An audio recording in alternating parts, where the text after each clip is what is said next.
أعوذ بالله من الشيطان اللعين الرجيم. بسم الله الرحمن الرحيم. اللهم صل على محمد وآل محمد وعجل فرجهم واحشرنا في زمرتهم وارحمنا بهم يا كريم. السلام عليكم ورحمة الله وبركاته. السلام عليكم أحبتي ورحمة الله وبركاته، وعظم الله أجورنا وأجوركم بهذا المصاب الأليم. أخواني، أنا أخوكم عبد الرشيد شيخ آدم من الصومال. موضوعنا اليوم حول الاستشهاد الإمام أبي عبد الله الحسين عليه السلام.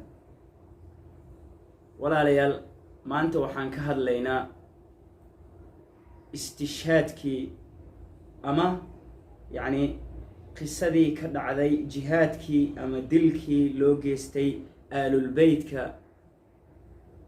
النبي صلى الله عليه وآله وسلم إمام حسين. طبعاً عاشوراء ومالنتا oo laydin dhaho sooma. maalintan waa maalin murugo ah, waa maalin xasiin ah, waa maalin karbala waxa ka dhacay aan halkan lagu soo koobi karin. xataa haddii aan sanado ka sheekeyno, waa maqaamka hadda aan fadhiyo anigoo fadhiyo sanado aan ka sheekeeyo aan lagu soo koobi karin. imaam Xuseen calayhi salaam waxa awow u ahaa nabigeena suubanaheena sallallahu alayhi wa alihi wa sallam. waxaa dhalay cali ibn abi talib salaamullaahi calayh iyo faatimata zahra salaamullaahi calayha.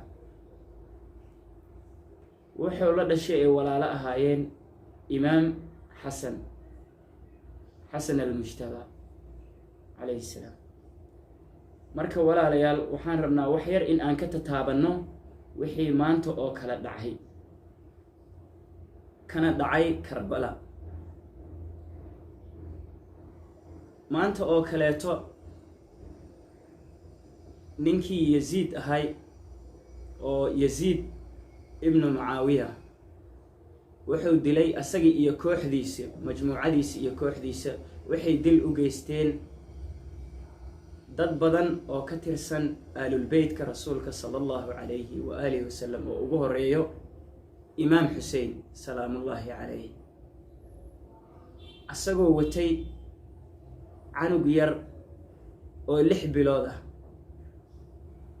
ii waraabiya markuu dhahay gamuun ama fallaar ayaa lagu soo gamay canugii yaraay oo 3 maalin ama 6 maalin biyo aan la siinin, sidaas uu ku dhintay. kadib waxaa qoorta laga jaray imaam Xuseen salaamullaahi calayh, oo ahaa wiilkii uu nabi maxamed sallallahu alayhi wa alihi wasallam awowga u ahaa. suubanaheena sallallahu alayhi wa alihi wasallam wuxuu dhahay xuseynun minii wa ana min xuseyn. mar kaleeto wuxuu leeyahay qaala rasuulullaahi sallallahu alayhi wa alihi wasallam alxasanu walxuseyn sayidaa shabaab ahluljanna. xasan iyo xuseyn waa sayidada dhalinyarada ahluljannaha ah. walaalayaal, maanta oo kale ma tahay maalin la soomo? horta aan isweydiino, annaga ma waxaan nahay ummatu muxamed sallallahu alayhi wa alihi wasallam ama ummatu muusa calayhi salaam? bal isweydiiya, bal fakar. qiso mar hore soo dhacday oo haddaa leedihiin waxaa u soomaynaa fircoon maalintii uu ka guuleystay, yacni nabi muuse maalintii uu ka guuleystay fircoon ay ku beegan tahay? maya, annaga waxaa nahay ummatu muxamed sallallahu alayhi wa alihi wasallam. waxa ku dhacay waa ujeedaan aalulbeytkii rasuulka sallallahu alayhi wa alihi wasallam, in la laayay, qoorta laga jaray, xaqoodii la duudsaday, ayagii iyo owlaadooda la dhameeyey. ma u soomi karnaa mise waa inaan xasiin iyo murugo iyo dhibaatadii ayaga la dareensiiyey oo ay dareemeen aan dareemno?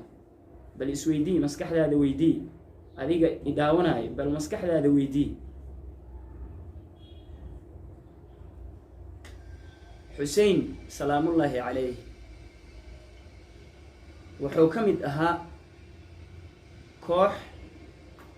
kooxdii kisaha. oo ay ku soo degtay aayatu tadhiir inamaa yuriidu allahu liyudhiba cankum alrijsa ahla albeyti wayutahirakum tadhiira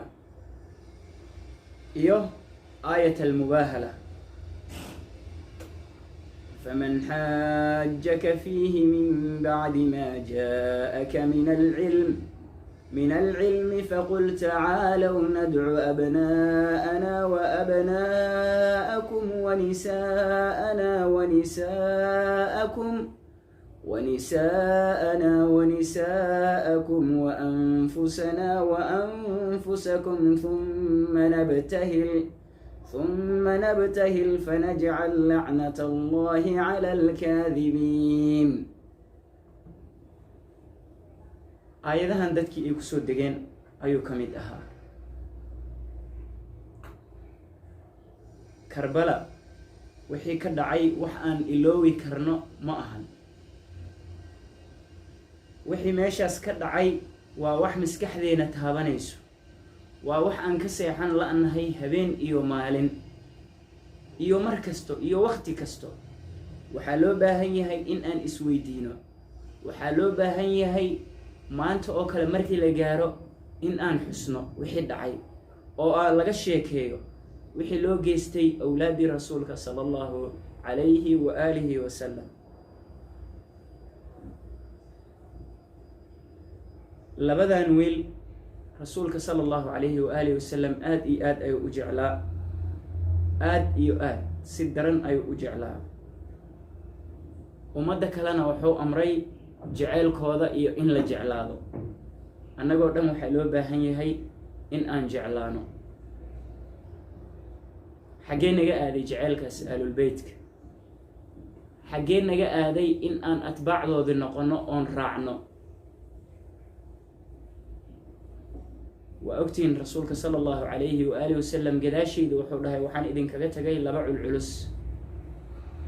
culculus aan idinkaga tagay, kitaabka qur'aanka kariimka iyo aalulbeedkayga. kitaabka qur'aanka kariimka iyo aalulbeedkayga. maanta ma raacnay? dad raacay ma nahay kitaabka qur'aanka kariimka iyo aalulbeedka? maya.